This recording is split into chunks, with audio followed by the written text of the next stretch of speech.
Mr. Mayor, we are live. Thank you very much, Madam Clerk. I'd like to welcome everyone to the council meeting of Wednesday, June 10th, 2026. Before I read the land acknowledgement, I'd like to address some housekeeping matters. Please silence all your phones while in chamber. Members of the public, when speaking at the podium, and council members, when you speak during discussion, could you please speak directly into the mic, as this meeting is being live streamed and it will be put on YouTube after for people to watch who couldn't attend or view it at this time.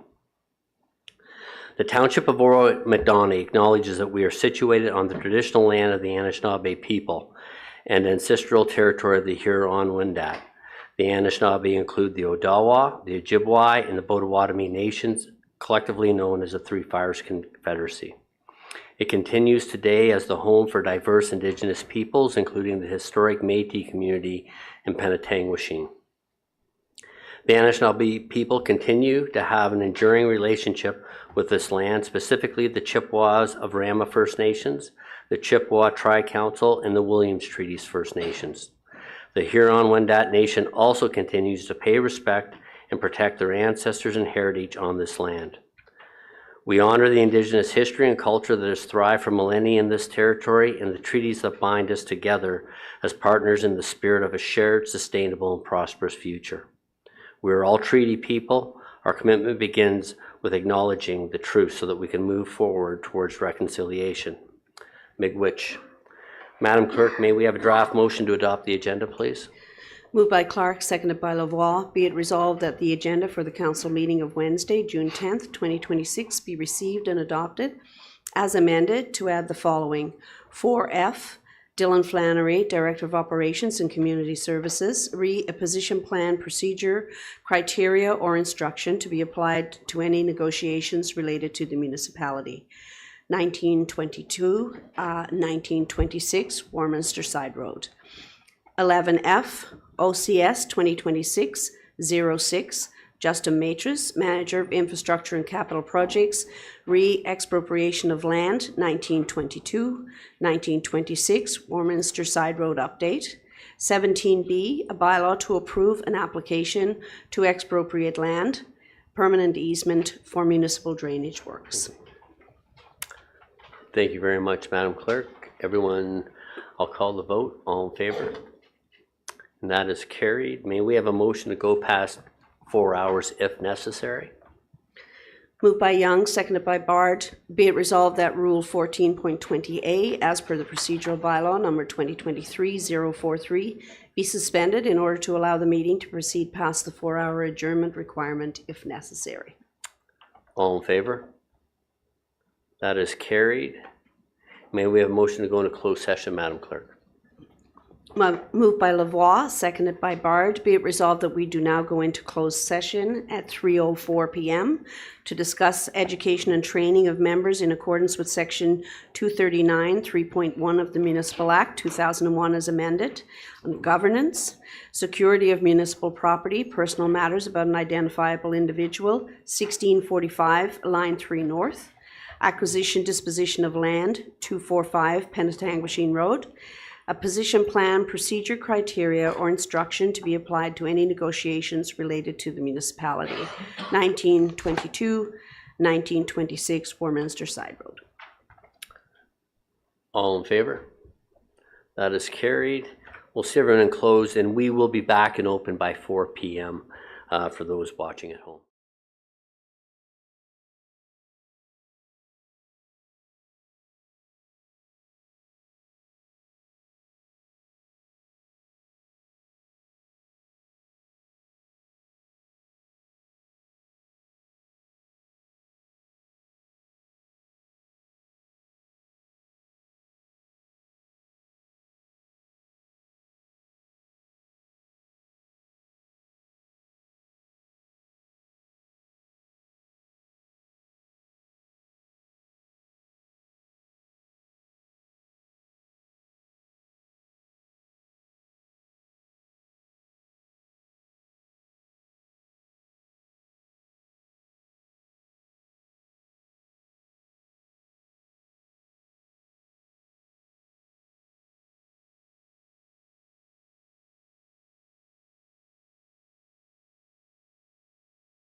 Mr. Mayor, we are live. Thank you very much, Madam Clerk. May we have a motion to rise and report out from close, please? Moved by Hutchison, seconded by Clark. Be it resolved that we do now rise at 4:16 p.m. and report on the closed session items for B, C, E, F. Thank you. All in favor? That is carried. May we have a draft motion for 4B, please?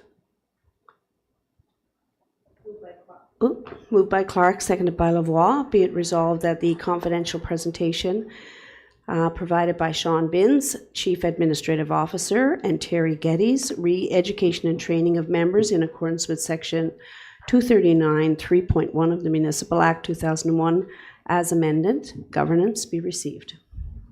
All in favor? That is carried. And we have a motion for 4C. Moved by Lavoie, seconded by Bard. Be it resolved that the confidential correspondence and confidential verbal information presented by Dylan Flannery, Director of Operations and Community Services, Security and Municipal Property, personal matters about an identifiable individual, 1645 Line 3 North, be received. Call the vote. All in favor? That is carried. And a motion for item 4E. Moved by Young, seconded by Hutchison. Be it resolved that the confidential correspondence presented by Sean Binns, Chief Administrative Officer, Acquisition Disposition of Land, 245 Penetanguishene Road, be received. That staff proceed as directed by Council. All in favor? That is carried. And a draft motion for 4F, please. Moved by Bard, seconded by Hutchison. Be it resolved that the confidential verbal information presented by Dylan Flannery, Director of Operations and Community Services, a position plan, procedure, criteria, or instruction to be applied to any negotiations related to the municipality 1922 and 1926 Warminster Side Road be received. That staff and legal counsel proceed as directed by Council. All in favor? That is carried. And may we have a draft motion for the set minutes, please? Moved by Clark, seconded by Young. Be it resolved that the draft minutes of the council meeting held on Wednesday, May 13th, 2026 be received and adopted as printed and circulated. Thank you. Is there any amendments to the minutes that anyone has? Seeing none, I'll call the vote. All in favor? That is carried. And we are now at item 6, recognition of achievements. On behalf of council, I'd like to express our congratulations to Chloe Patton on her achievement. Mr. Spagnell, would you like to say a few words, please? Thank you, Mayor Greenlaw. It's with pleasure that I'd also like to congratulate Ms. Patton on achieving the professional milestone of being a registered professional planner. This milestone really requires a lot of training and a lot of schooling to build the skill sets, but it also includes the practical use and the practical land use planning recommendations and work, which is measured against or by her peers in order to be able to achieve the recommendation. Those requirements include having a university degree, completing competencies in many different avenues of planning, completing an ethics course, and again, demonstrating that she has exercised practical planning and responsible planning in a working environment. Chloe has managed to do this while balancing the workload in a very busy planning division. She's done this with balancing family life as well. And it's really a testament of Chloe's hard work and commitment and expertise in the field that she now has this accreditation. So I think once again, I'd like to congratulate Chloe on this milestone. Well deserved, and it's great to have her in the planning division with the corporation. Congratulations, Chloe.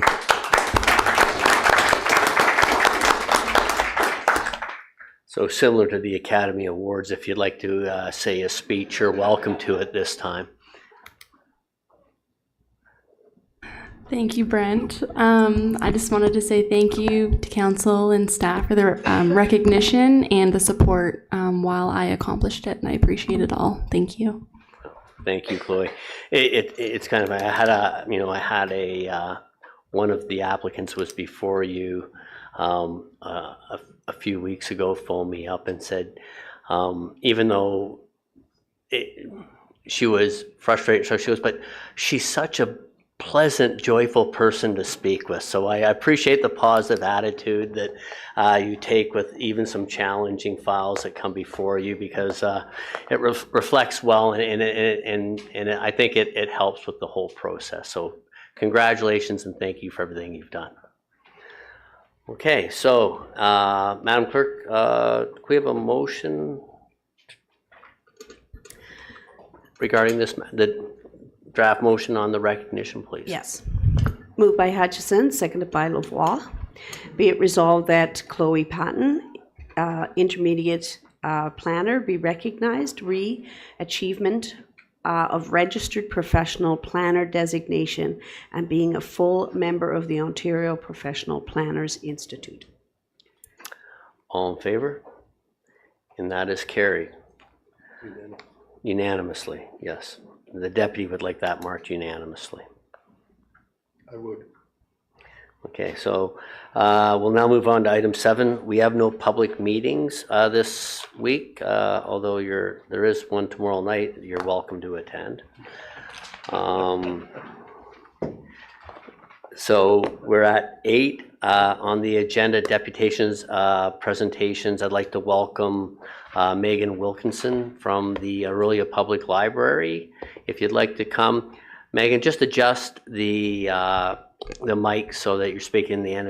This is being recorded and for YouTube for later for those who aren't watching live. And please proceed when ready. Wonderful. Thank you so much. Thanks for having us here today. I'm Megan Wilkinson, the CEO of the Aurelia Public Library, and with me today I have Mike Stalls, the Library Board Chair. Next slide, please. So we are here today to share some of the great achievements that Aurelia Public Library had in 2025. You can see there's lots there, and that's just a snippet, but I'm just going to highlight a few items. Next slide, please. In 2025, Aurelia Public Library had 19,643 library card holders. We also had just over 200,000 library visits. Now, this was just a little bit down from 2024, library visits, not memberships, largely due because of the severe weather we saw in 2025. We also experienced a couple of facility-related closures and a significant incident where we also had to close the library.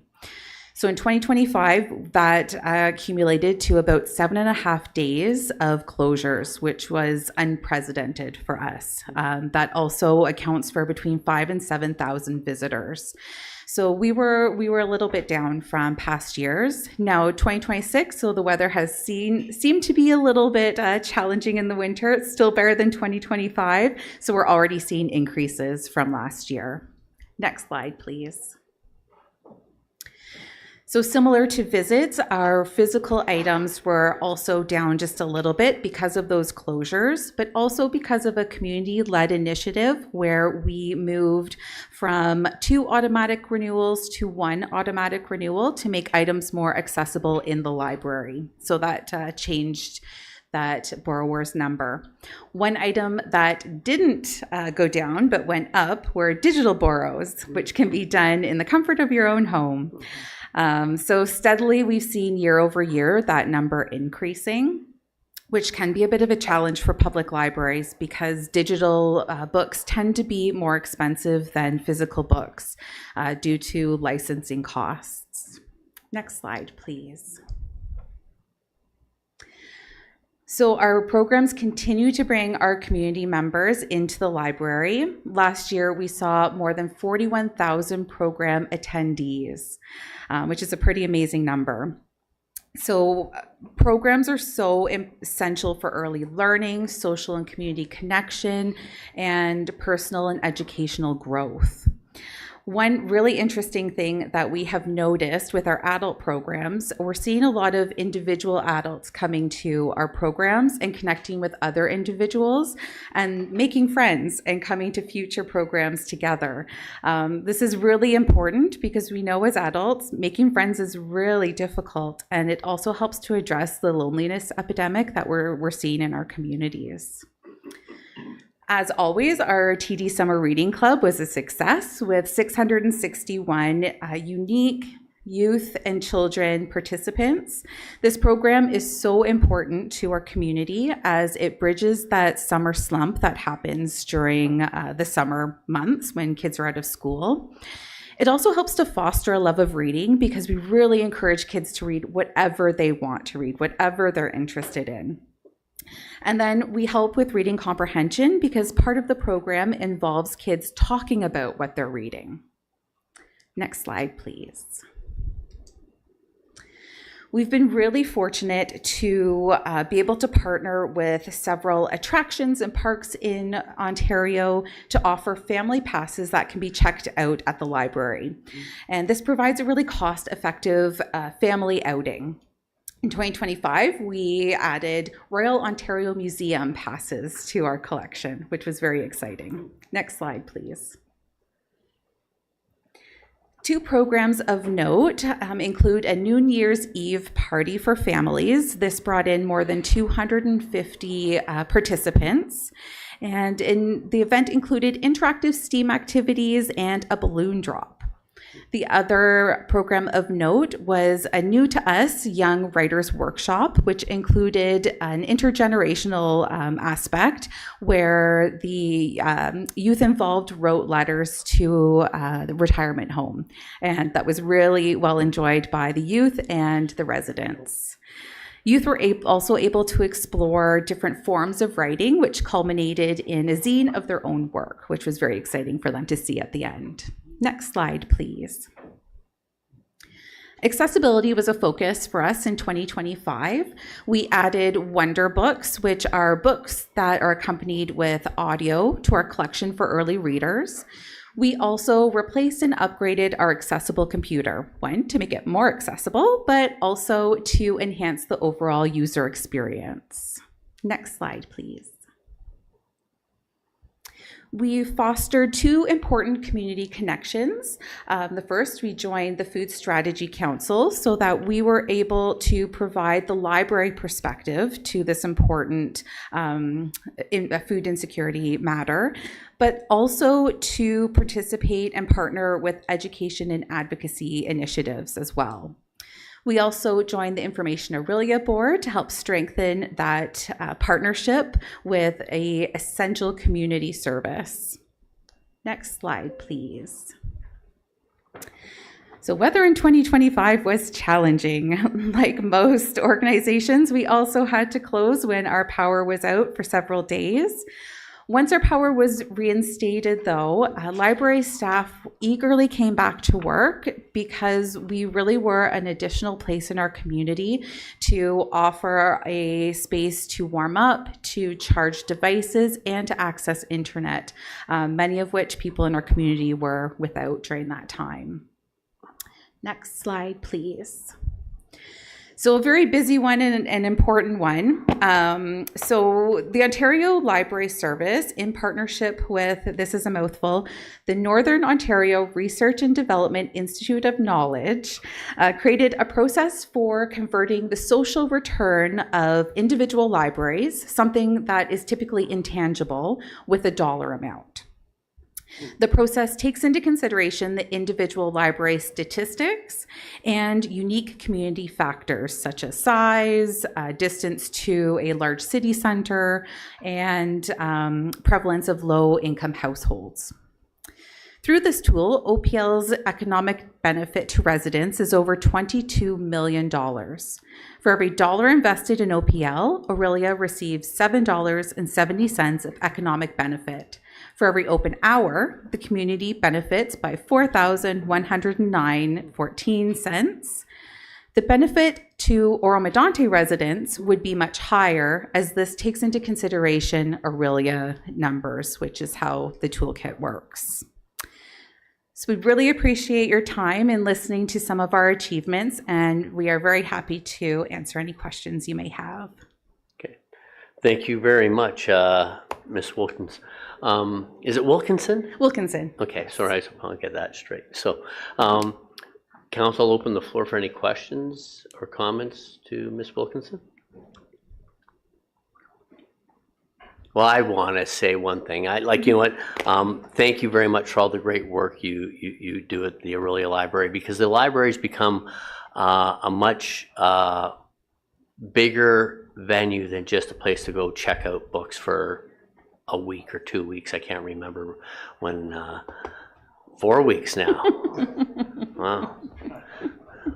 It was a long time, I was, but there was only maybe about 400 books in the library. But anyways, but no, you bring a lot of value to the community and the city of Aurelia, but as well to our residents that attend your library. And you've done amazing work. And I had the pleasure of sitting on your board last term, and John, Councillor Bard, has replaced me in that position and has done a great job. So I think he brings nothing but accolades of what the board's done. So we appreciate everything that you have done. And the deputy now has a question. I don't have a question. I just want to thank you for the tremendous work you do. I will point out the late fee for me was, I think, 3 cents a day. Maybe those things have changed. However, it's good to see the social benefit, and I do agree it's important, and apparently raining out. So keep up the great work and keep adjusting to the challenges of the times, because I'm sure that's not easy either. Mm-hmm. Thank you. Thank you. Council members, is there anything else? Seeing none, thank you very much, Ms. Wilkinson, and all the best with the success of the library. Thank you so much. Thank you. Madam Clerk, may we have a motion to receive, please? Moved by Bard, seconded by Shell. Be it resolved that the deputation by Megan Wilkinson, Aurelia Public Library, 2025 Annual Report highlighting successes of 2025 be received for information. All in favor? And that is carried. We're at item 9, identifications of anything on the agenda that someone would like to have move forward. Mr. Mayor, Yes. if we're at 11. Oh, we're at 9. We're at 9, sorry. Okay. Okay, no. If Oh, we but can- 11 you want to move up? No, if we can move, when we get to 11, Yeah. if we can move 12C forward, Oh, okay. Sure. that would be great. But proceed with the agenda as outlined. 12C first. When we come out of open forum, is that fair? Okay, no. Note it. Any other things that need to move? Seeing none, then we'll move on to open forum. Madam Clerk, is anyone registered to speak in open forum? No. Okay, is there anyone in chamber who would like to speak to any of the items on the agenda? I'm not seeing anyone. Okay, yeah, I don't want the one gentleman to feel that I'm staring at him, but I just wanted to make sure. So, you know, he's sitting there very patiently. That reminds me of when I was in school. He's looking up, saying, "Don't pick me, don't pick me." So, but anyways, okay. So we will move on then to item 12C, Madam Clerk. Dylan, would you like to proceed when ready? Yes, thank you, Mr. Mayor. Through you to members of council. I'm pleased to introduce an exciting and innovative addition to our operations that reflects our continued commitment to service excellence, operational efficiency, and responsible stewardship of township resources. As council is aware, our operations team is always looking for opportunities to modernize our equipment and improve how we deliver services to the community. The piece of equipment being highlighted today represents a step forward in that effort. I'd like to invite our manager of operations, Carla Musso Garcia, and crew lead Harry Robson to walk council through more details around its benefits to both the township and the residents. Thank you, Dylan. Ms. Musso Garcia. Thank you, Mayor Greenlaw, members of council, and to the public listening today. I'm Carla Musso Garcia, the manager of roads operations with the township of Oro-Medonte. We have some updates that we'd like to bring forward to you in regards to our road sweeping program. And we are excited to share this update with you today, and how we've shifted towards a more efficient and environmentally responsible way of providing this service. So this year, through the approved 2026 capital budget, we made strategic investments in the purchase of 2 Trombia sweeper attachments, and the investments have been implemented partially in our operation this year for our spring sweeping program. So first off, I'd call attention to the screens. We're going to be sharing a video to kind of show you what these units are before we provide a little bit more information.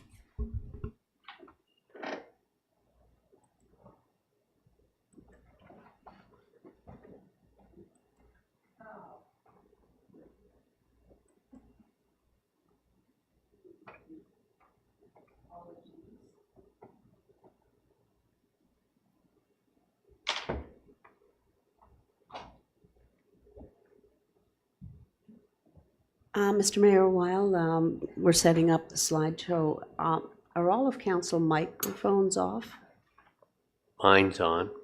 If we can just have them off. I'm getting some feedback off Ms. Musso Garcia's mic. Thank you.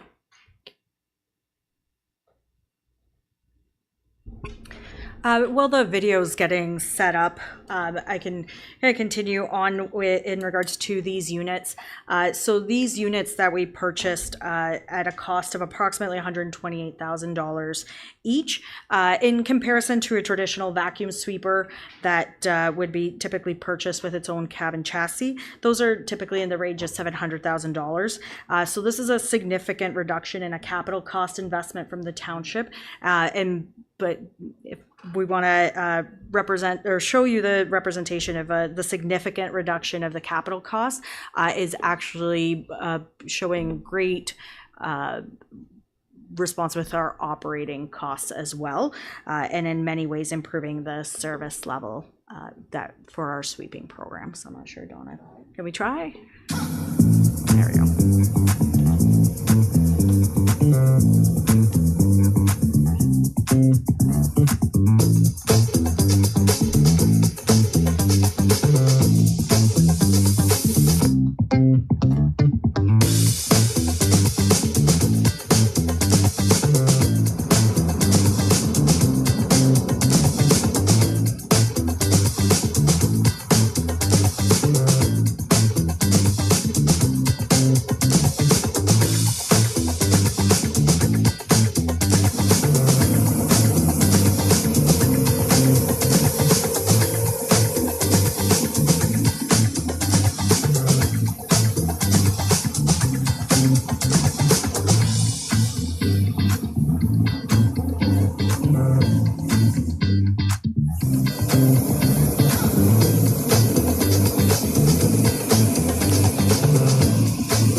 Thank you, Donna.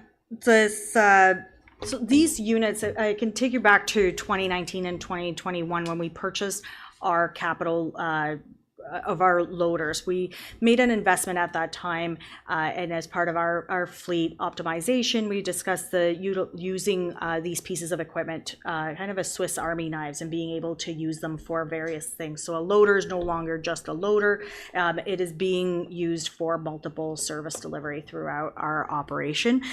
So what makes this significant acquisition a great thing is that it utilizes our existing fleet. So the investment that we made back in 2019 and 2021 for our 2 loaders, one at the north yard, one at the south yard, we've been able to purchase these units at a lower capital cost than a traditional sweeper unit, and can utilize our existing fleet to be able to provide that service. So we're going to walk through a few of the items that were in the video. The equipment's now no longer single purpose, so it's able to support diversification of the fleet. And because the unit is able to collect approximately 2.5 cubic yards of material and direct load it into trucks, it's reducing the amount of handling and the cycle times, so our crews are able to maintain the productivity versus the standard kickoff units that we were using that would pile the material up and then having them pick them up. So the results of this is represented in the field, and I'll turn it over to my colleague here, Mr. Robson. So Harry's a crew lead, and he can speak to our day-to-day operations and the benefits that they've seen from having these units. Right now we have one implemented in the field, the other one was delivered today, so we're able to see these results. So I'll pass it over to Mr. Robson for... Good afternoon, Council. I appreciate the time to talk about the new Trombia sweeper. My name's Harry Robson. I've been with the township for 12 years now, both the south and the north. I have had a chance to try the Trombia out, and it is quite something. One of the biggest advantages is how straightforward this equipment is to operate. Our staff have already got experience running loaders, so the additional training is very minimal. These units produce a lot less dust, less noise, and are a lot quieter overall. There's improved visibility and versatility, especially when using the loader. It's very user-friendly. Touchscreen controls, a camera for good sight lines and safety. The unit collects continuously while operating with a capacity of 2.5 cubic yards. So that means we're stopping less frequently to dump. The size of the attachment is similar capacity to larger mechanical sweeping units. So also we reduce the number of people for sweeping. Usually one truck and someone in the loader. It picks up faster than other units in a single pass most times. And also we can use it to respond to spills, just single spills. Also in the winter, it works in -0 temperatures. So that'll be handy. You can sweep 12 to 15 kilometers per hour, which is a bit quicker than the traditional sweeper. The unit captures finer dust and leaves significantly cleaner road surface behind. Our staff and the residents have noticed with good compliments about how clean the streets look. So this should be a reduction in complaint volumes. And as far as maintenance goes, there's no filters to clean or replace, which is a major difference from traditional sweepers. Daily maintenance is generally limited to washing the unit and cleaning a few of the jets. So that gives us more time working and less time servicing the equipment. Yeah, thank you for your time. Thank you, Harry. As Harry mentioned, with the ability to pick up both the bulk and the fine particles, it's meeting the council's strategic priorities for environmental stewardship and increased operational efficiency. One of the items I do want to highlight with these units, we're able to pick up 2.5 micron size particle units, where our traditional mechanical sweepers picking up a 10 micron particle size. We're able to reduce the amount of dust that's being created. Some of the items that were shown in the video did show a bit of dust. That's when we were testing it without any water utilization, which is what we would do in what the situations that Harry highlighted, where we would have it being used in negative or below zero temperatures in the winter. So it's able to expand our sweeping season a little bit wider as well from greenhouse gas emissions, because it doesn't have a separate engine and we're not buying a separate unit that has an engine. We are reducing the amount of greenhouse gas emissions in comparison to having an additional sweeper unit because it is running off of the loader's engine, which is part of how we specified the loaders to be able to use these types of pieces of equipment attachments. And this year has been a really strong test to the program. We had a really intense winter that had a lot of sand being put out onto the roadway, as well as it was a long season, so our sweeping did not start until several weeks than we have in typical years. When it rains and pours for our department, so we did have a bit of equipment breakdowns at the onset of this season with our traditional units, so that there were delays in it, that once we received our new units into our fleet, we were able to actually catch up back to our regular timing with these units. So they definitely proved themselves right away. The other part that Mr. Robson highlighted was the amount of maintenance that it requires has really improved our sweeping time that we're able to do with them. And across our road network with our extensive lane kilometers, we have to do pickup sweeping for around 580 lane kilometers of road. So with these sweepers being able to operate at a faster speed, we're able to get through them with about 60% faster, which is really a significant improvement as the community grows, that we are going to be able to maintain the existing service levels as the more roads come into our inventory. So the second unit was delivered today. So we're anticipating further gains into the program as we're entering into our last zone in our sweeping system. And ultimately, the approach reflects the shift towards the smarter operations and the operational efficiency. By having a lower capital cost as well as a lower operating cost, we're improving our environmental performance and creating capacity for staff to be able to deal with drainage works, traffic works, as well as sweeping all at the exact same time, where in previous years we were not able to do that. So through you, Mayor, that concludes our presentation, and we would be gladly able to answer any questions you may have. Thank you very much, Carla and Harry, for the presentation. Members of council, I'll open the floor for any questions or comments. Councillor Young and then Councillor Hutchison. Yeah, thank you, Mayor. I'm just curious. I've listened to the numbers there, and on average, how often would the unit have to empty itself? And I realize there's different amounts of sand on the road, but do you have any idea how far you get? Is it a kilometer, 2 kilometers before you have to empty it? It's very dependent on the amount of material that's on the road. Right now, with some of our trials that we did, for example, with the arena parking lot, we were able to do the majority of the arena parking lot before having to dump. That unit during that trial, we were able to clean it with only 2 dumping cycles. The amount on a roadway would be adjusted, but again, to just compare it with our mechanical sweeper, the mechanical sweeper that we have, our global unit, is another 2.5 yard unit, but it has its own engine and it has its own cabin chassis.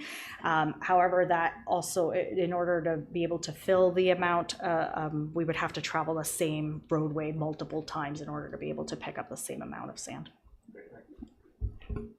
Councillor Hutchison.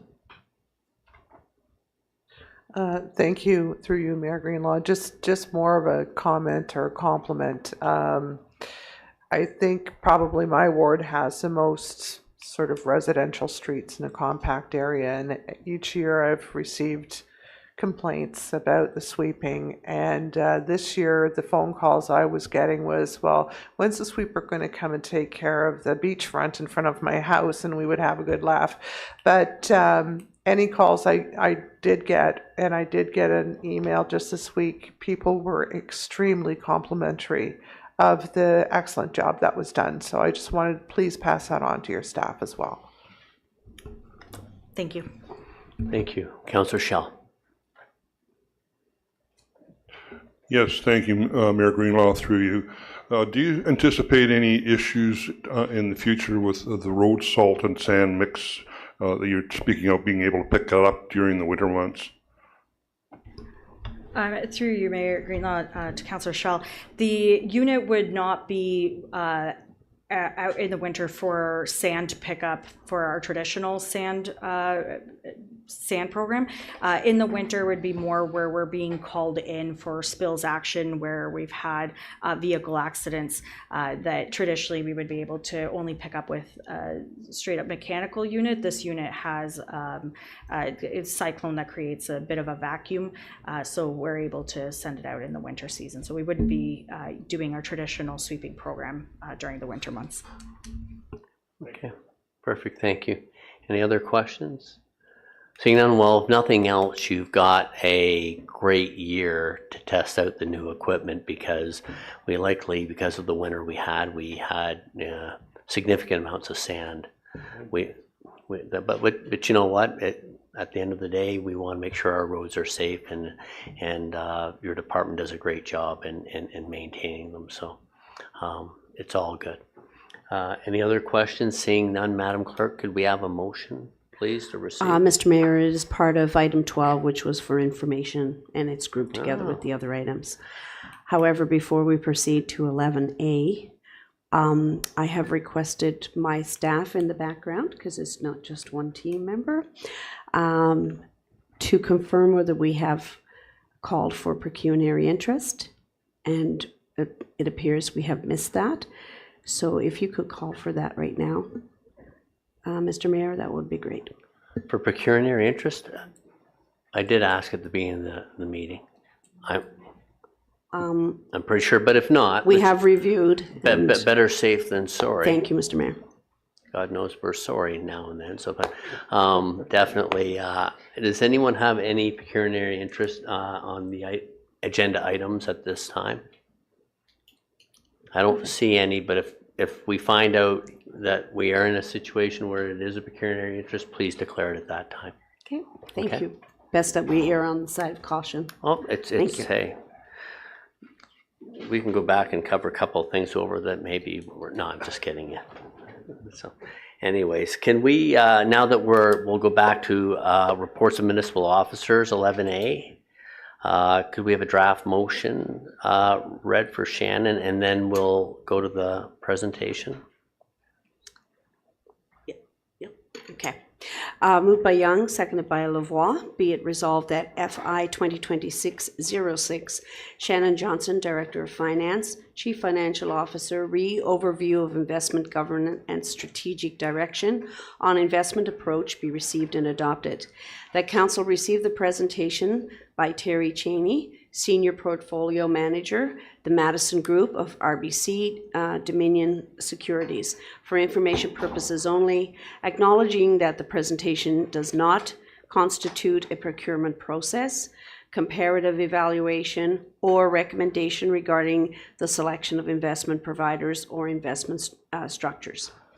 That Council acknowledge that all illustrative scenarios presented, including those involving potential future reserve funding, such as Barry boundary adjustment compensation, are provided solely for information purposes and do not represent a proposed allocation, commitment, or authorization to invest such funds at this time.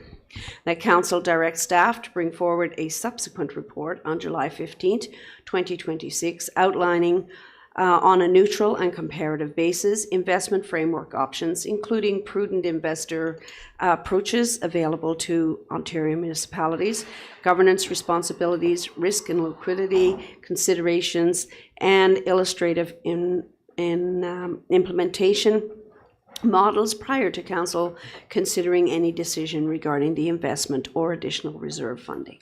Thank you very much, Madam Clerk. And first, before I hand it over to Shannon to do the introduction, I'm sorry, I want to welcome you, Mr. Cheney, to our chamber, and then I will pass it on to Ms. Johnson. Thank you, Mr. Mayor and members of council and members of the public. I was just laughing because that was my introduction. Thank you, Vaughn. And with that, I'd like to introduce Mr. Terry Cheney, Senior Portfolio Manager with Madison Group of RBC Dominion Securities, who has worked collaboratively with the township's finance department for over 15 years. He supports the township's fixed income portfolio and will provide an overview of current market conditions along with an illustrative investment approach. And as was mentioned, this is just for illustrative purposes and does not constitute or recommend any proposed investment strategy at this time. Thank you. Good afternoon, Mayor Greenlaw, council, and staff. Thank you so much for your time. We'd like to spend the next about 10 or 15 minutes. I'll provide an introduction. We'll go through a series of items specific to the document. We'll look at past performance. We'll look at a really critical document referred to as the investment policy statement. We'll look at our current strategy. We'll look at investment returns, costs, and then we'll look at performance, and then certainly open up the floor to some questions. Just on the first slide, if I could. I've been in the investment industry for a little over 20 years. My office is based out of Barrie. I'm fortunate enough to work with a team of 9, and our focus predominantly in the area of wealth management would be about almost 30% of our business is in the not-for-profit space. We do deal with hospitals, municipalities, townships, as well as associations and municipalities. My team and I currently manage in excess of about $1.2 billion in those areas. In partnering with RBC, you are connected to Canada's largest investment bank, as well as Canada's largest bank. With that, I think comes with a lot of offerings, specifically offerings to Canada's largest fixed income desk, access to, I think, some really bright minds in strategy. We have a very rigorous oversight and risk management team, I think, to give you confidence in the back end. It's not just myself. Everything we do is reviewed by our compliance team. I, over the last several months, have been working with the finance team. It's been a pleasure to work with them in reviewing, never accepting and thinking that everything should be always status quo. We're always trying to improve it. So it's been a real pleasure working with Sharon and her team. If I could just have the next slide. Actually, we're going to go ahead and a couple more here. Maybe go to slide 3 if we can.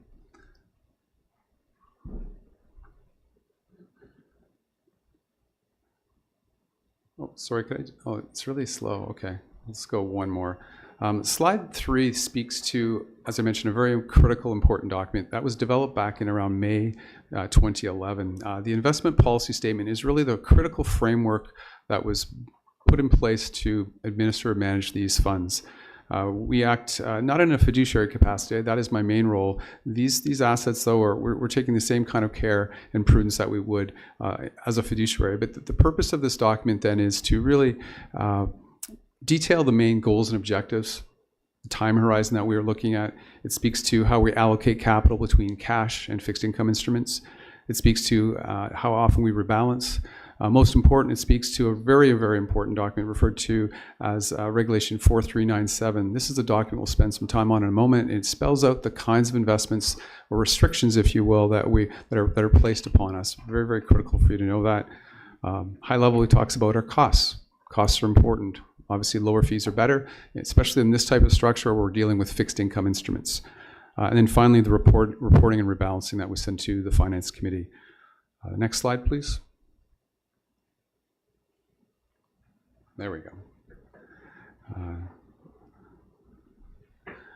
So this section of the presentation then speaks to a component of the investment policy statement, main objectives. First and foremost, always staying within the guidelines of the statutory requirements, 43-97.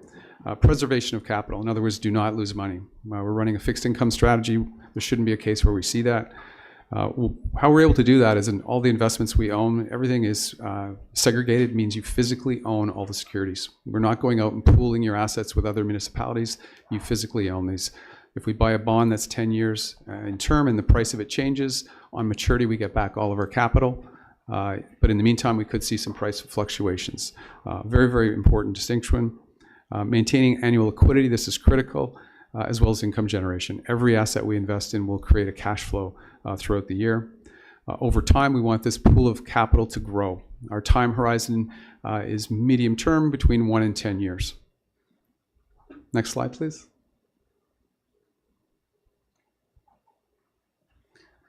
So how do we do this? What have we built? The strategy we're using basically is referred to as a laddered bond approach, where in essence we're building out portfolio between 1 and 10 years. And if you thought a very simple example where if we had $10 million to invest, we would structure roughly 10% in every year, $1 million. So what we're trying to do is not guess where interest rates are going. That's a very challenging thing to do, and it can cost us dearly over time. So this idea then is working with the finance team, is determining what and when the township will require funds. If we know that in 5 years from now that we have a large commitment and we're going to need $6 million, we can build and structure the portfolio such that we have a large pool of capital maturing in that period. That is very critical. If we have assets in a pooled fund, we're among several municipalities, townships across the country. They will all have different needs. And if, for example, we're pulling funds out and interest rates are rising, that will cause bond prices to decline. So with this structure here, that wouldn't be a problem because we would purposely know that we were going to need funds in roughly 5 years, and we would structure the portfolio accordingly. As well, it gives us a high predictability of income. We can know at any point in time what our forward view will look like. As I mentioned, we have great access to different products. Again, we have to adhere to the statutory requirements, but we have access to federal, government, municipal, and bank-issued GICs and securities. Highly competitive.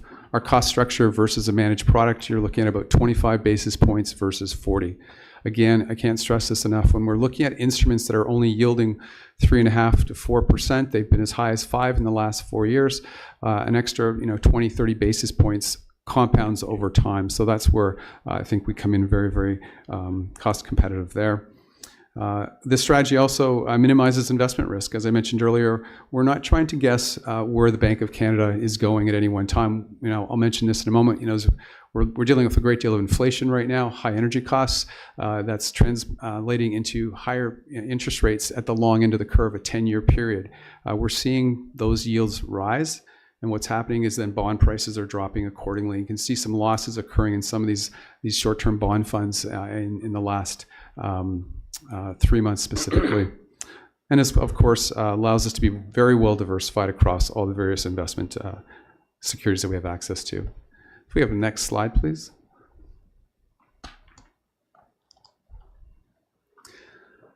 Eligible investments. I think we're probably going to have a few more questions around this area, but you can see here, kind of covering most of them off. We have access to all government-issued provincial, federal bonds, municipal school boards, municipalities, bank-issued securities, but with very definitive risk requirements around all of them. You can see here R1 mid or AA. So predominantly we're using most of all the large banks, which we have access to.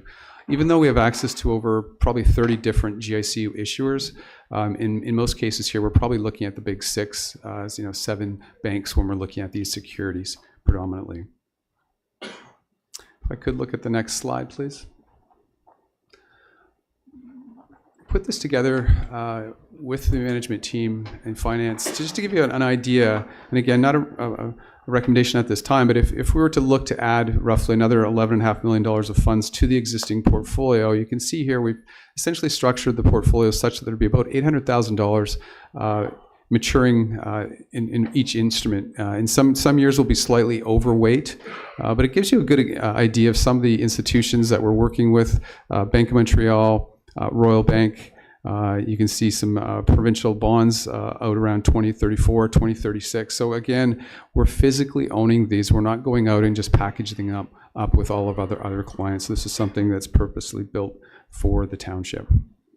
Obviously, rates are subject to change daily, but it gives you a bit of a good idea. Current yields have, I mentioned, come down. Average yield in this portfolio will be about 3.29%. And so looking at other portfolios where we've seen a huge run up in equities, et cetera, even some of the short-term moves we've seen in bond funds in the last 12 months, that seems apparently probably a little bit low, but it reflects the current environment at this time. If I could just have the next slide, please. Mentioned this earlier by way of cost, just to kind of highlight it. I was maybe picking on a little bit the one investment fund, but it's our largest competitor. It's often who we kind of partner with as well. We often recommend a lot of our municipalities and townships have secondary accounts. They have a number of great products. So just kind of comparing our current strategy to their government-issued bond structure, around 40 basis points. Our cost all in about 0.25. You can kind of see the difference over time on an annualized basis. It's about $54,000 from our end versus about $86,000, almost $87,000 on the other side. Just the next slide, please. I thought this would be helpful when we look at returns, because as I mentioned earlier, when you look at that yield I suggested earlier, about 3.29%, it wasn't all that compelling, to be honest. This gives us a nice timeline of simple GICs. And a lot of people look at GICs and they say, well, I'd rather invest in a bond. The one thing about GICs, what you'll often find is the yields that you will earn on a GIC will be often higher than what you'll get on a government-issued security. And the main reason for that is these are very illiquid. Basically, if you're buying a 5-year note, you're going to hold it for 5 years. We do create a secondary market. We can sell them if need be. Most cases, though, we want to buy and hold them to maturity. But because of that inability to really sell them or have a secondary market, you're paid an additional yield enhancement to hold that security versus a government-issued or provincially issued bond. But if you look back around 2011, you'll notice in the kind of the bottom blue, the yields around 2011 were probably around that 1.5%. At the upper end is a 5-year instrument, it's the light blue. And what I'm really trying to detail here is the spread or the differential between a 1-year investment and a 5-year. You're getting paid the longer we invest, which makes sense. We're taking risks. We do not know where we'll be in 5 years, so we should be compensated with a higher return. And things were pretty normal, although low from past times. If you go back to 2007, when we saw rates upwards of around 4 3/4. If you kind of look at that extended period from 2011 out to about roughly 2018, rates were very similar, very tight. They were low. In 2018, we saw it start to get some ramp up in inflation. The Republicans were in power, and all of a sudden a slight recession started to happen. Interest rates went down, and they bottomed back basically during COVID. And that was a particularly good time for bond funds. They made some very good returns because interest rates actually went down. But they got particularly hurt in between 2020 and roughly 2022. And so when we look at the one investment fund, that government issued structure, it was down in excess of 4.4% when our strategy was up just under 2% on a similar period during that time. Most important too, you can notice around 2023, we saw peak rates. So as we're kind of building out the portfolio, if we're kind of structuring and laddering from a 1 to a 5 or a 1 to 10 year basis, if we're not watching the Bank of Canada, we would have locked in equally in 2023 and 2022 at high rate. And because we'd have annual maturities in the portfolio. Every year, roughly 10% of the portfolio would be reinvested back out into another 10 or 5-year instrument, depending on timing with the township. Also, if you take a look at current around 2025, this is just right up to February 26, but rates have come down meaningfully in the last year. But there is still very, very tight. There's not a very large spread or difference between a 1 and a 5-year instrument. We are still using that strategy, though, where we want to lock in to the higher, longer-term rates. The next slide, please. Just to give you an idea by way of performance over time, longer-term returns, benchmarking our strategy versus the one investment government bond strategy, we were up about 2.46% versus about 1.62%. So almost a little over a full 140 basis points yield improvement over that time, maybe a little more. 1 year even, we've seen a slight increase as well, about 288 versus 154. So these are, very, very conservatively run strategies, government issued debt, GIC predominantly funds. As I mentioned, we have not ever had down year versus the one fund, which has actually had a couple, depending on time slots, 2023, as I mentioned, in 2022. Next slide, please. So what does all this mean by way of summary? Our strategy has been working. We've adhered to the investment policy statement over time. Again, a very conservative investment policy statement. We have continued to minimize risk and maximize income as best we can. The portfolio has had a little bit higher weightings in cash, I would say, over the last 2 years. about 35% in cash, and currently we're holding roughly about 50% in cash. So that cash is currently invested, but as you can appreciate, it's having a bit of a drag on our performance. I do know that we'll be meeting certainly over the next 6 weeks with finance team, and we'll look to come up with a new strategy, a revision of this. And I think it's quite opportunistic by way of timing, because I mentioned earlier, although interest rates have come down from their highs of 2022 and 2023, they're still slightly higher than they were going back to even 2011. And as we roll forward, I think into the next 12 months, we do not expect any rate declines probably between now and the end of the year. We could start to see them happen in 2027. But again, it's a moving issue day to day. Everything going on with inflation. We did expect at the beginning of the year rates to be declining a lot more quickly, but with the reflation of energy, it's put a hold on all that thought from the Bank of Canada. With this strategy right now, assuming we were to invest an additional 11.5 million, we would see the total annual income move from about 300,000 upwards to about 714,000, quite meaningful. In addition, we'd have at a minimum annual liquidity between 800, almost 1.6 million of annual liquidity, plus the income sleeve. So we'd be close to maybe $2.5 million in liquidity annually. So again, over the next 6 weeks, we'll be working to kind of tighten this up a little bit to make sure that over the next 5 years specifically, we have cash available in those years we need it. If we don't, we're going to want to maximize those by investing longer. Talked about costs and being highly competitive with our peers, but also being able to do that with a fully customizable strategy as opposed to a blanket pooled fund. Already talked a little bit about what our view is on rates. Like to say we were going back to 5%. I don't think that would help anybody. Unfortunately, a lot of Canadians are heavily indebted. We can't buy homes already. So the last thing we need, although we might like them for our strategy here, wouldn't necessarily be good for all of Canada. And then also just talking about the next 6 weeks or so. Again, look very much forward to working with your finance team, the new leadership there, and coming out with a new and revised possible strategy, as well as an update to the investment policy statement. Again, we are fairly limited by way of what we can add at our end. I think maybe more partnership with the One Investment Fund might be a good idea as well to look at other options. So hopefully I can be engaged with that and provide some consultation and with the finance team there. So I will conclude, maybe open up the floor to some questions. Thank you very much, Terry and Council. I'll open the floor for questions at this time. Councillor Hutchison. Great, thank you very much. Really interesting presentation. I really appreciate it. Just looking at the fact that it sounds like you would do a buy and hold strategy for both GICs and bonds. Is there ever a time that you would look to be doing some bond trading within the portfolio if it was advantageous? Thank you.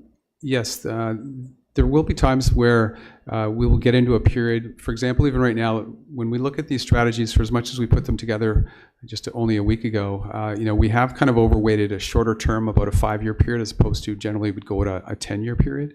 But if we felt opportunistically that there was an opportunity, we could simply trade one of those bonds.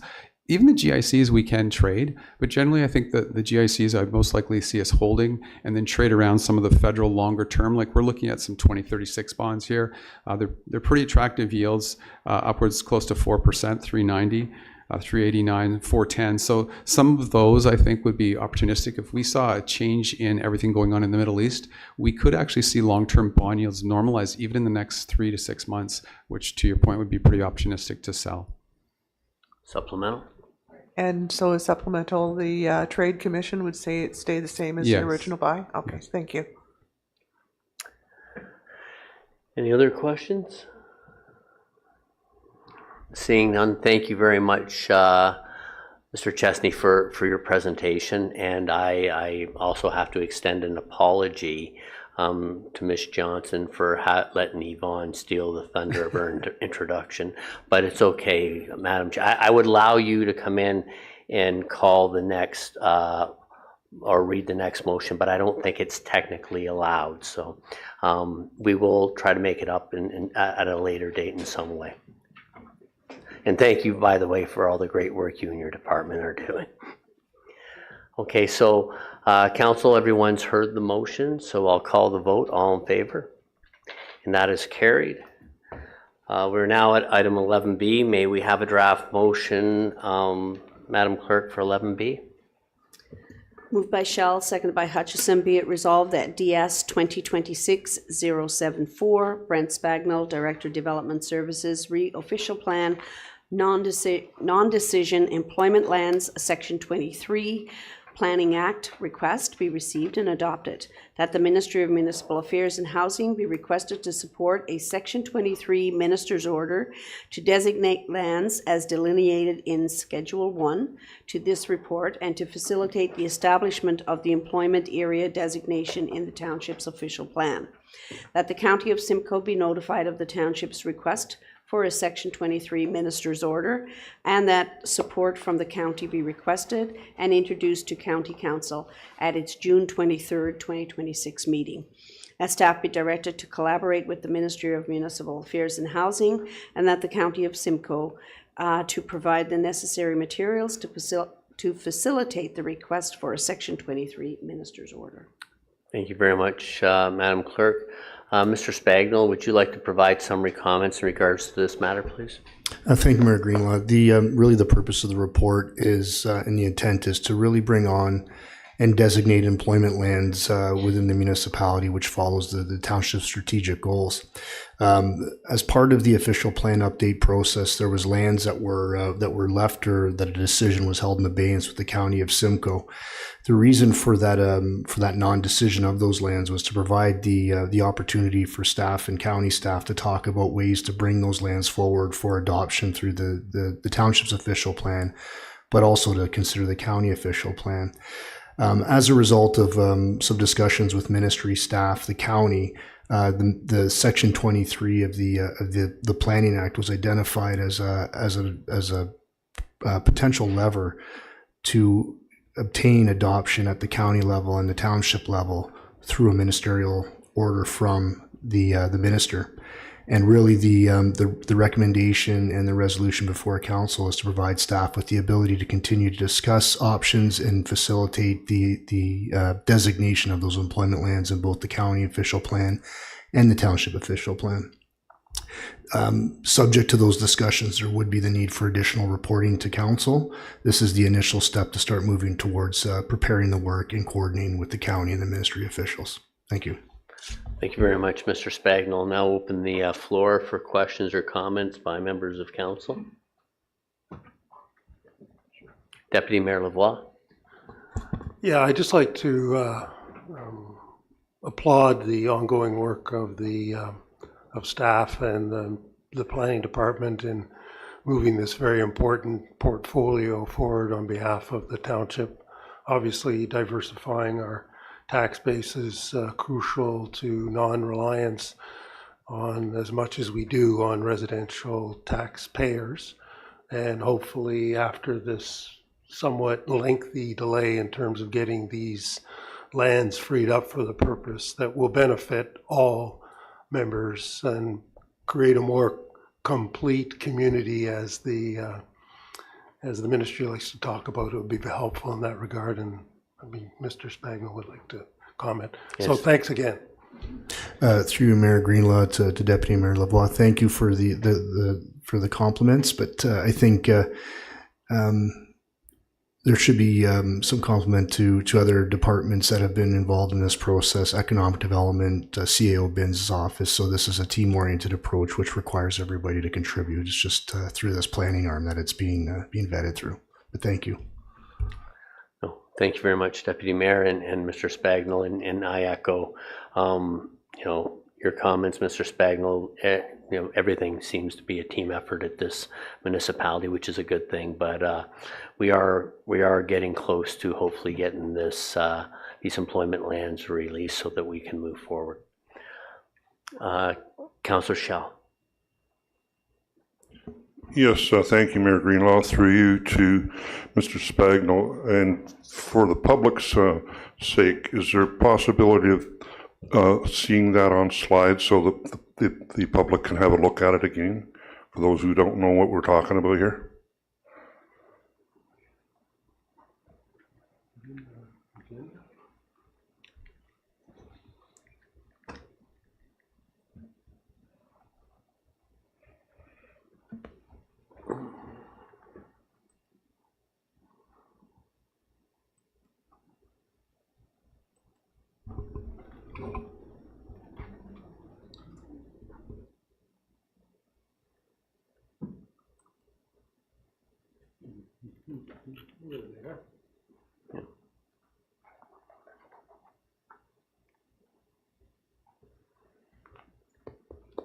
Yes, sorry, and maybe perhaps you could describe and explain it, please. Through Mayor Greenlaw to Councillor Schell, what the depiction on the screen shows is it shows in the hatched portion on the mapping, those would represent the non-decision lands that were set aside, and the decision was held in abeyance by the County of Simcoe. Those lands were arrived at through the official plan update process and through considerable work completed by the Economic Development Department through the Economic Development Strategy. In addition, there's one other piece that I'd like to point to. It's right beside the Highway 11 symbol, pretty much right in the central portion of the map. Those additional lands are a modification to the original lands that were adopted. They were omitted through the official plan process, and this Section 23 process can be utilized to include those lands because of their proximity to the lands that were held in abeyance. So this will be the map that's forwarded to the county, and this will be the map that the ministry will be considering, that we'll be working from in order to bring those lands on stream for employment uses. Thank you very much. Okay, no, thank you. Okay, is there any other questions in regards to this matter? Seeing none, we've heard the motion. I'll call the vote. All in favor? Any opposed? I see none opposed. That is carried. May we have a draft motion for 11C, Madam Clerk? Moved by Clark, seconded by Bard, be it resolved that OCS 2026-05, Jody Grubb, Supervisor, Community Recreation and Special Events, Hawkstone Hall, user fee recommendation be received and adopted. That Council direct Hawkstone Hall and community halls to continue charging user fees in accordance with the township policy and the township fees and charges bylaw as amended. Thank you very much. Fairly straightforward.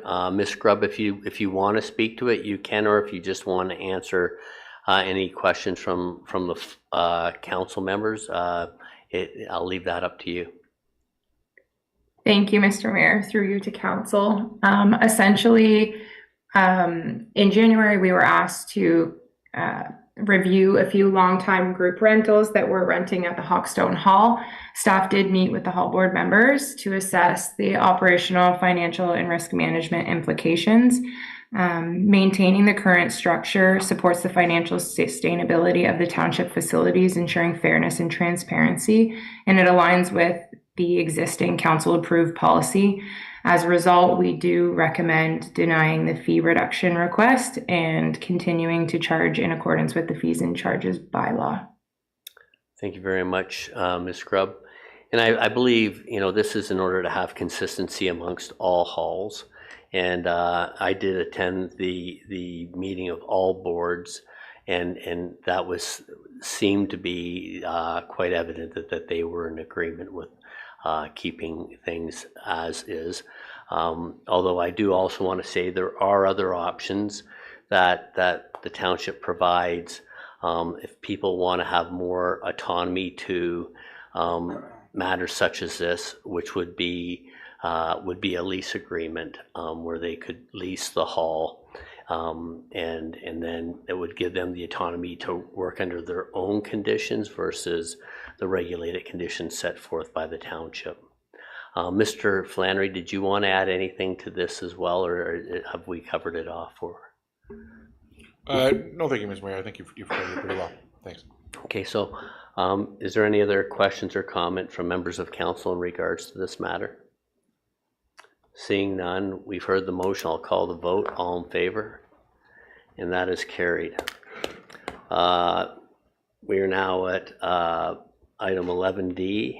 Madam Clerk, may we have a motion, please? Moved by Lavoie, seconded by Clark, be it resolved that POL PR 001 Municipal Alcohol Policy presented by Dylan Flannery, Director of Operations and Community Services, be received, and that POL PR 001 Municipal Alcohol Policy amended June 2026 be adopted. Thank you very much. I'll open the floor at this time for any questions of council. or Mr. Flannery, would you like to give a brief overview on this as well, please? Yes, sure. Thank you, Mr. Mayor. Through you to members of council. At the May 13th, 2026 council meeting, you'll recall council directed staff to update the municipal alcohol policy to reflect its decision to opt out of the bring your own alcohol tailgate events option recently afforded to Ontario municipalities following the April changes to the Provincial Liquor License and Control Act. An amended municipal alcohol policy is therefore presented here for council's approval, reflective of that directive. Yeah. As I said, this is fairly straightforward. Any other questions at this point? If not, then I'll call the vote. All in favor? And that is carried. Thank you, Dylan. Madam Clerk, may we have a motion for 11E, please?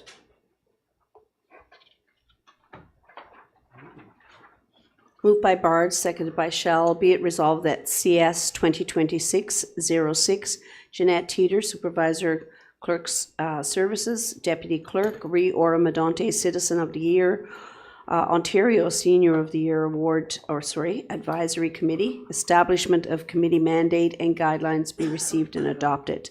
That the Oro-Medonte Citizen of the Year, Ontario Senior of the Year Advisory Committee be approved and established as outlined in CS 2026-06.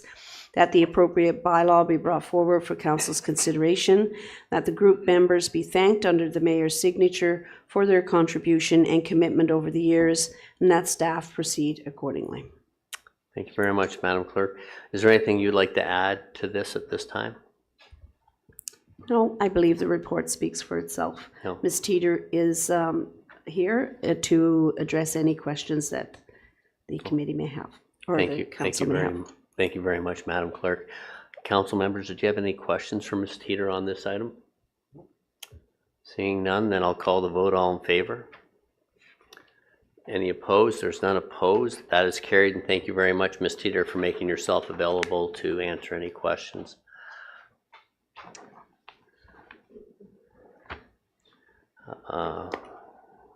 We're now at item 11. May we have a motion, please, for this item, Madam Clerk? Item 11F. F, please. My apologies. Moved by Clark, seconded by Young. Be it resolved that OCS 2026-06, Justin Matris, Manager of Infrastructure and Capital Projects, re-expropriation of land, 1922, 1926, Warminster Side Road update, be received and adopted. That council approved bylaw 2026-063 to expropriate a permanent easement for municipal drainage works and appurtenances over and upon parts of 1922 and 1926 Warminster Side Road, and the Director of Operations and Community Services be authorized to execute any additional documents pertaining to the expropriation on behalf of the township. Okay, thank you very much. Mr. Matris, would you like to provide comments to this?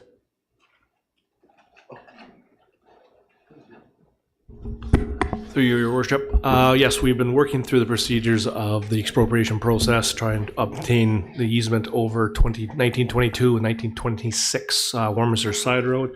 To date, our negotiations have been sort of unsuccessful with the landowner, so we're just going to continue to follow the steps as outlined in the Expropriation Act. In the report, you can see that we have completed a number of those steps, and these are we'll be following the remainder of the steps to obtain access into land so we can construct the outlet channel for the Warminster drainage project. Well, thank you very much, Mr. Matris, and all your work and patience on this matter. I know they're not easy things to overcome. So, council members, is there any comments or questions regarding this matter? Seeing none, I'll call the vote then. All in favor? That is carried.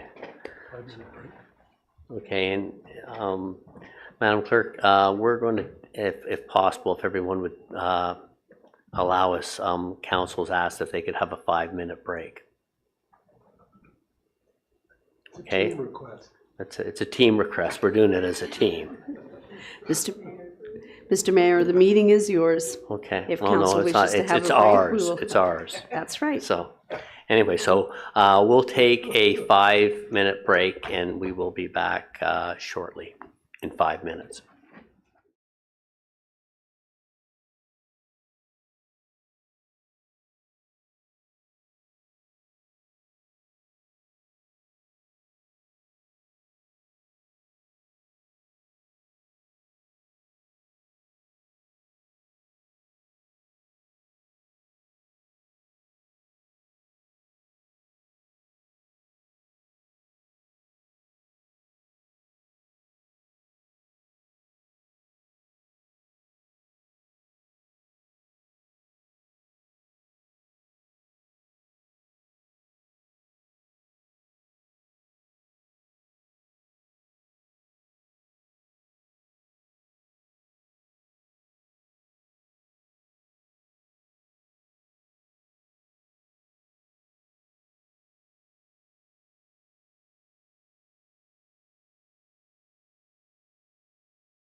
Mr. Mayor, we're live. Thank you very much, Madam Clerk. We're now at item 12, reports of municipal officers. For information only, although we will be pulling 12A for Ms. Johnson to speak to. Members of council, is there any other items under 12 that you would like pulled?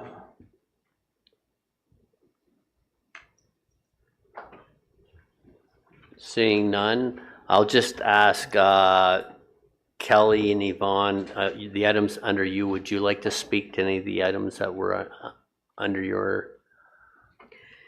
I'm fine with mine, Mr. Mayor. I believe the report speaks for itself, but happy to answer any questions. Okay, thank you.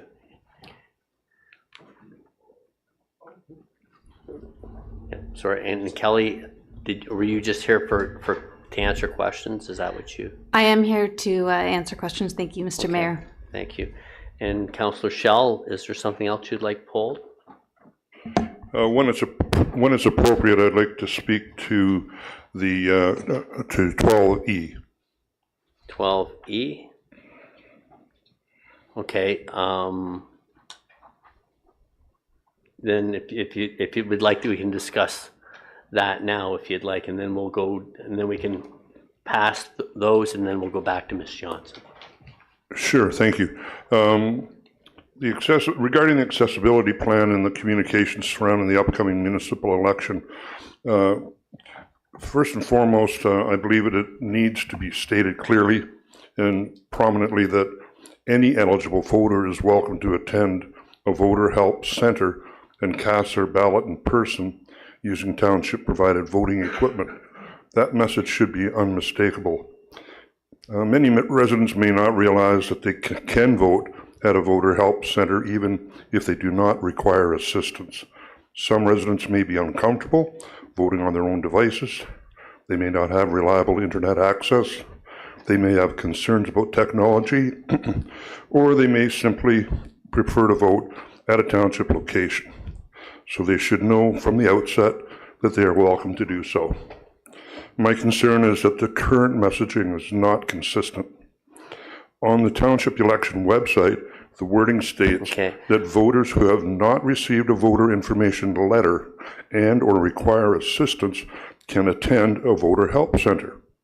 A reasonable person reading that could conclude that these locations are intended only for those needing help or experiencing a problem. However, the accessibility plan before council tonight states that voter help centers will be open for eligible electors who may require assistance or who wish to cast their electronic vote in person using the provided technology. That wording clearly indicates that any eligible voter may attend and vote at these locations. So I believe the wording on the election website could be revised immediately so that it's consistent with the accessibility plan and clearly advises residents that all eligible voters are welcome to attend a voter help center and cast their ballot in person. This is particularly important in a municipality as large as Oro-Medonte. Clear and consistent communication is essential to maintaining voter confidence and encouraging participation. We should not risk having residents decide not to vote because they mistakenly believe that the voter help centers are only for people requiring assistance. So my request is simple. Please ensure that all election communications clearly state that any eligible elector may attend a voter help center and cast their vote using township-provided equipment, whether or not they require assistance. Thank you. Thank you very much, Councillor Schell. Madam Clerk, would you like to comment or respond to that? No, through you, Mr. Mayor. Thank you, Councillor, for your comments. Appreciate them and take them under consideration. Yeah, thank you. Okay, thank you. Is there anyone else or any other items on there? Then, Madam Clerk, could we have a motion to receive items B through E under 12, and then we'll deal with Ms. Johnson's item after. Moved by Lavoie, seconded by Hutchison. Be it resolved that the reports as listed under item number 12, reports of municipal officers for information only, be received with the exception of item 12A to be voted on separately. All in favor? That is carried. Now, Ms. Johnson, would you like to address 12A now, please, with your comments? Thank you. Thank you, Mr. Mayor, members of council. So this report provides an overview of the province's development charges reduction program under the Canada-Ontario Housing Partnership, which is intended to support housing supply by encouraging municipalities to reduce their development charges in exchange for partial funding of growth-related infrastructure such as roads, water, and wastewater systems. While this program can fund up to 90% of eligible costs, it requires municipalities to reduce the residential development charges by 30 to 50% for a minimum of 3 years and apply those reductions broadly. This would possibly result in a potential significant loss of revenue needed to fund future growth-related infrastructure in the township. Based on the township's current development charge rates and projected growth, as mentioned, this would translate into material financial impact without necessarily corresponding a benefit, particularly given that the township has few of the township's projects are shovel-ready or would significantly accelerate the housing in the township. I'd also like to turn it over to CAO Binns to provide additional information regarding this program. Thank you. Yeah, thank you, Ms. Johnson. Through you, Mayor Greenlaw, to council. Ms. Johnson's covered the intent of the program. I just wanted to put a little bit more perspective from the township's infrastructure and consideration. So the program does have a number of requirements. One, it's an opt-in program.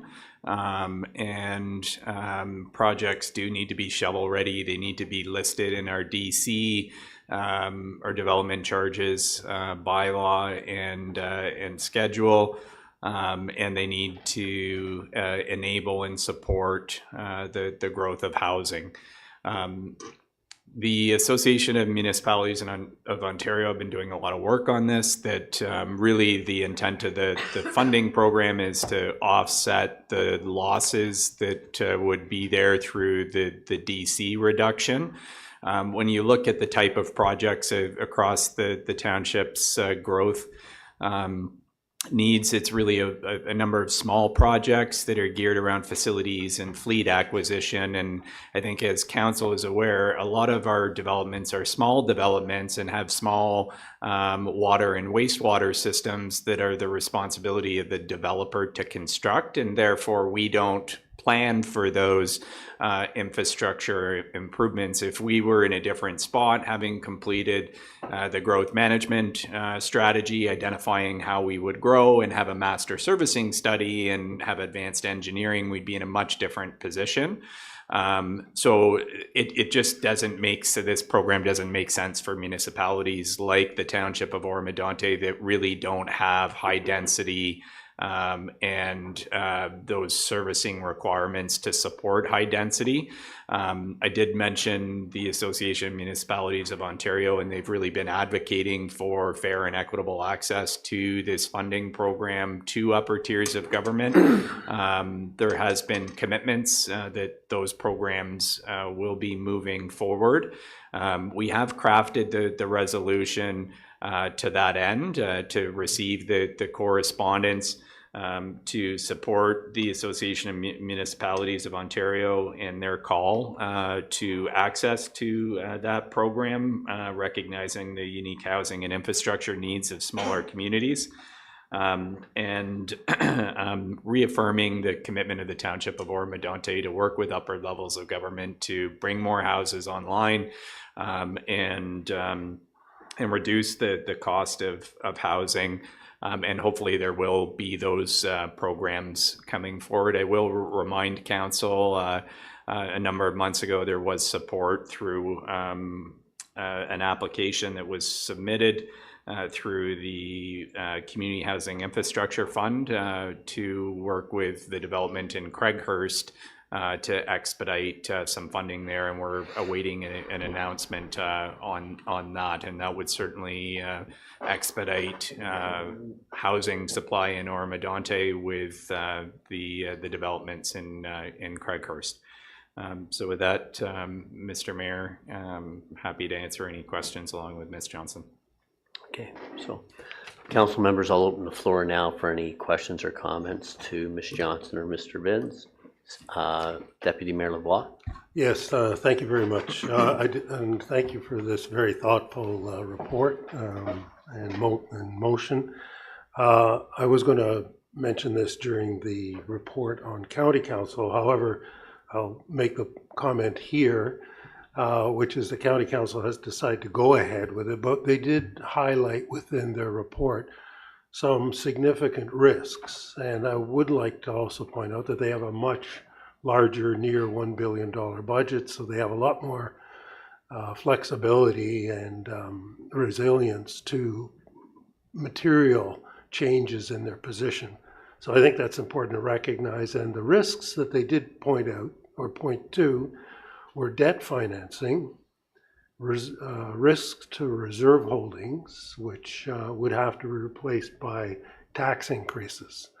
So I think we'd be prudent not to engage in programs that put the township in such risk positions with regards to our financial condition. So I just want to make those comments and thank staff in general, without any specificity,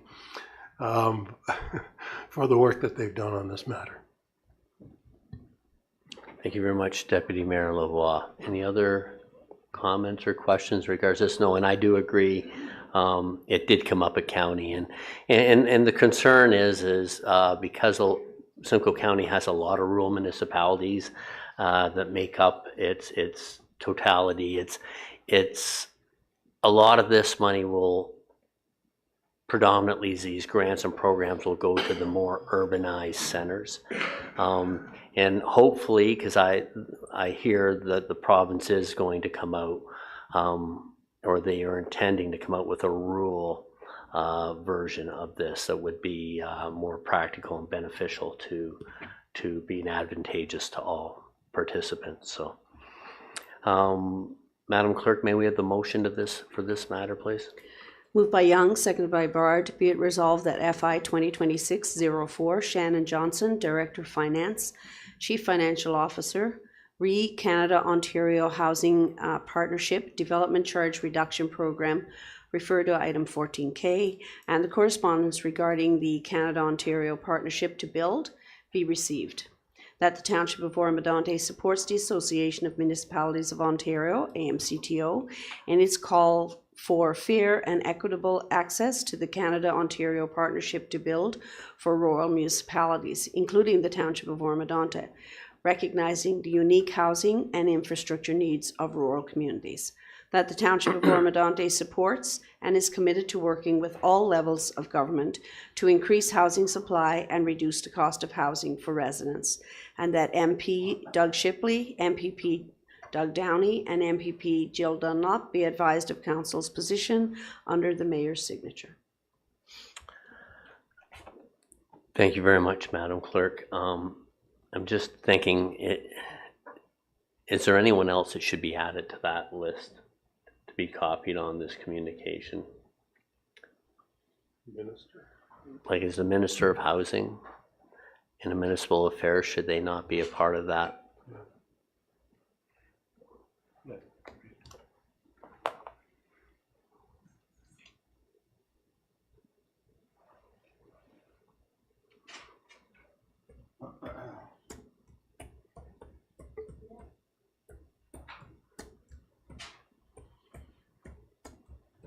Duly noted, Mr. Mayor. Okay, thank you. For the amendment. Okay, so everyone's heard the motion. I'll call the vote. All in favor?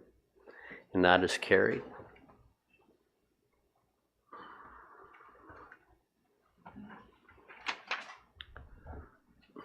Just give me 1 second. My computer's decided that I need to update my Can't access. password, so I shut my phone off. Oh, okay, well, let's just try something here until they. Okay, so we're now on to item 13 and reports and announcements. Is there any members of council as township representatives and or our partner agencies or announcements of activity going on in the township?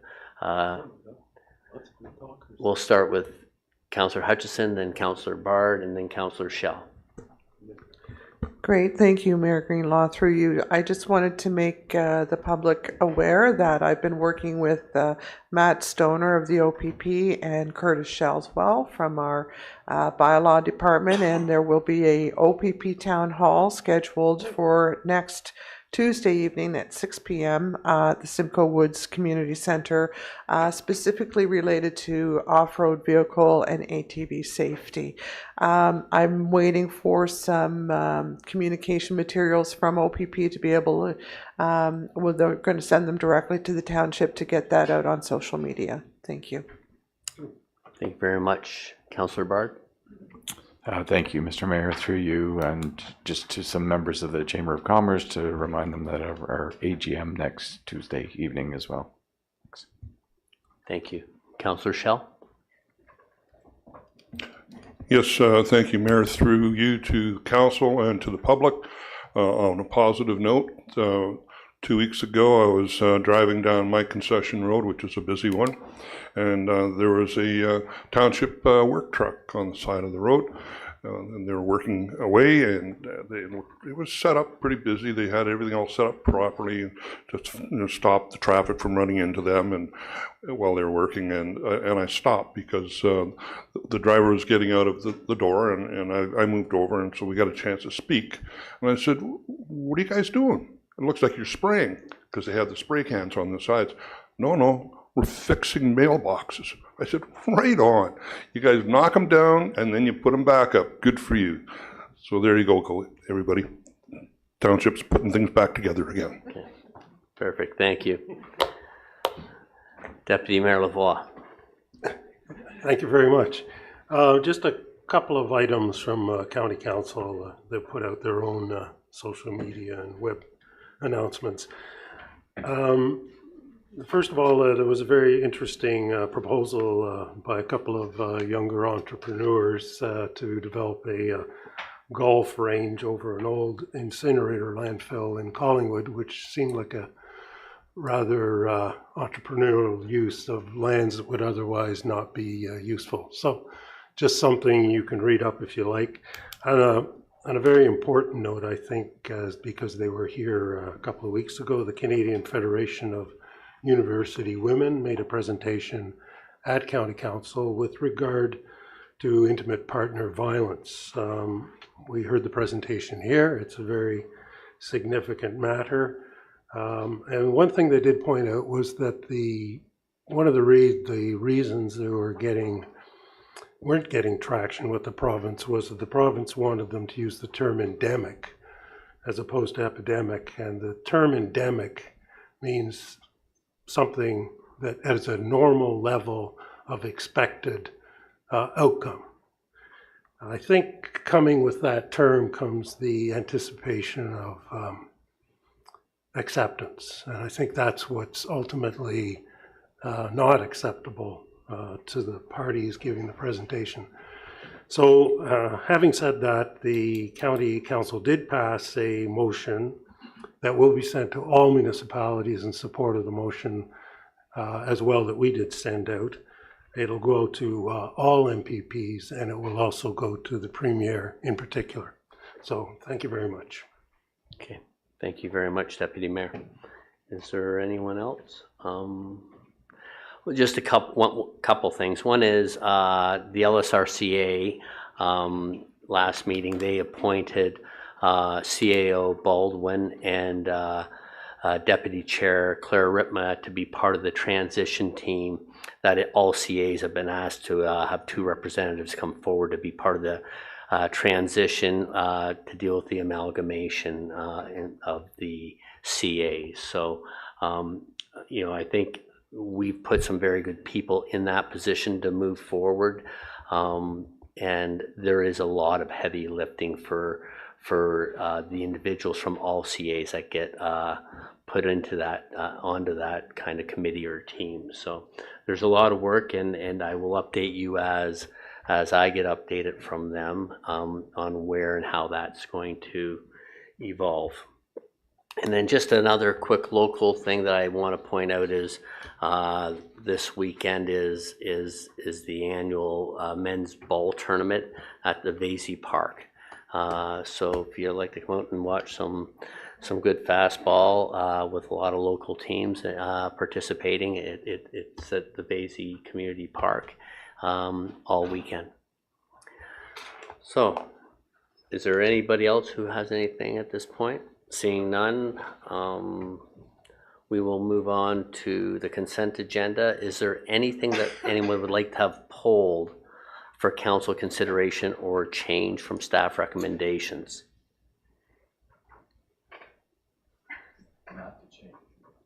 Would you like to speak to anything? We can, without pulling it, we can do that. Yeah, I just wanted to ask a question or two about 14J, that's all.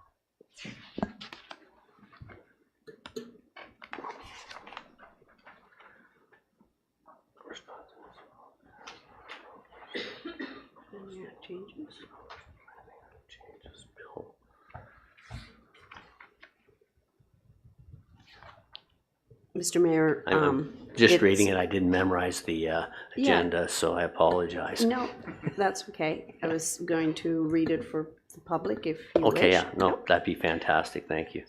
Correspondence dated June 1st, 2026 from Ministry of Municipal Affairs and Housing, MMAH, Re-Environmental Registry of Ontario, posting 026-0558. Proposed Planning Act changes, Schedule 7 and Bill 119, Protecting Ontario's Streets and Communities Act 2026. Comments to be received from May 26th to June 25th, 2026. Okay. CEO Binns or Mr. Spagnol, would you like to comment to this? Thank you, Mayor Greenlaw. The bill that's being introduced by the ministry and the province is really related to applying another lever from a municipal law enforcement perspective to run an administrative monetary penalty system for zoning infractions.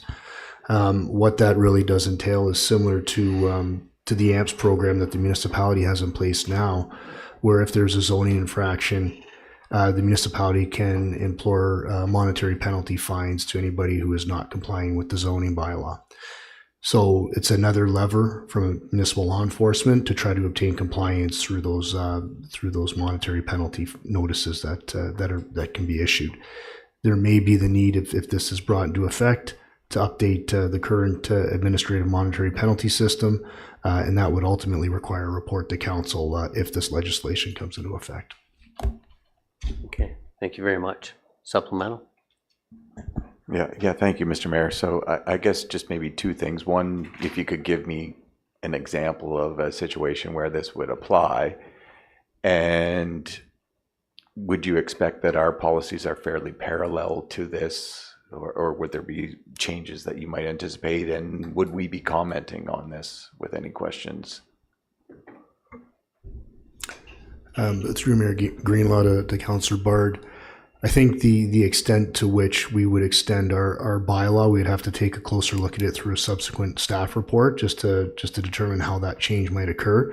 An example might be, for example, an illegal use on a property, and if it continues, maybe issuing a penalty, monetary penalty notice to that property owner to obtain compliance as opposed to going to court, which can be a long, lengthy process. Another example may be outside storage, maybe within a setback, for example, where if municipal law was trying to obtain compliance, there would be a notice that would go out. If they're not complying, then an administrative penalty notice would be sent over to that property owner who's not complying with the zoning bylaw. So those are some examples. I think any updates, so we would definitely have to bring to council for consideration prior to. As far as staff preparing comments, I think we'll be taking a closer look at the legislation and determine whether or not there's anything that needs to be reported back to council and council's forum. And if not, there just might be just an update email to the effect of what we anticipate coming forward. And just to comment further, Mr. Spallin, I think part of the reason they're taking this approach is to kind of move things to an AMP bylaw infraction enforcement versus clogging up the court system. Yep, I would agree with that, Mayor Greenlaw. That's correct. That's the main push for it, for sure. No. Perfect. Okay. Is there any other matters that people would like to comment on? If not, then, Madam Clerk, may we have a motion to adopt or to receive the consent agenda, please? Moved by Hutchison, seconded by Young. Be it resolved that the staff recommendations with respect to the items listed under consent agenda correspondence be adopted as printed. All in favor? That is carried. We have no communications or petitions this week, and we have no notice of motions coming forward. We're now at 17 members of council. Are there any comments, questions on these bylaws? May we have a motion, draft motion for the bylaws, Madam Clerk? Moved by Young, seconded by Clark. Be it resolved that bylaw numbers 2026-023 and 2026-063 be passed in open council on the 10th day of June 2026. All in favor? Any opposed? There's no opposed. We've finished up all our closed session items, so there's no need to go back into closed. May we have a draft motion for the confirmation bylaw, Madam Clerk? Moved by Hutchison, second by Lavoie. Be it resolved that bylaw number 2026-064, being a bylaw to confirm the proceedings of the council meeting held on Wednesday, June 10th, 2026, be passed in open council on the 10th day of June, 2026. All in favor? And that is carried. And may we have a motion to adjourn, please? Moved by Young, seconded by Clark. Be it resolved that we do now adjourn at 6:05 p.m. All in favor? Any opposed? There's none opposed. Thank you very much, everybody. Have yourself a great week and weekend, and we'll see you tomorrow night.